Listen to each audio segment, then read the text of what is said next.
ஒரு மனிதன் ஒவ்வொரு நாளும் தெருவில் நடந்து சென்றான். அப்போது ஒரு தெருநாய் ஒரு மரத்தின் கீழ் கிடப்பதை கண்டான். அவர், "நீ திரும்பியும் வந்துட்டியா?"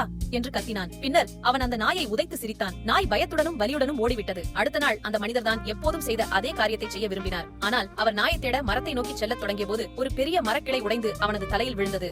அவன் கண்களை திறந்தபோது உலகம் பெரிதாக இருந்தது. எனக்கு என்ன ஆயிற்று? அவன் எழுந்து நிற்க முயன்றான். ஆனால் அவன் 4 கால்களில் இருந்தான். அவன் பேச முயன்றான். ஆனால் அவனால் பேச முடியவில்லை.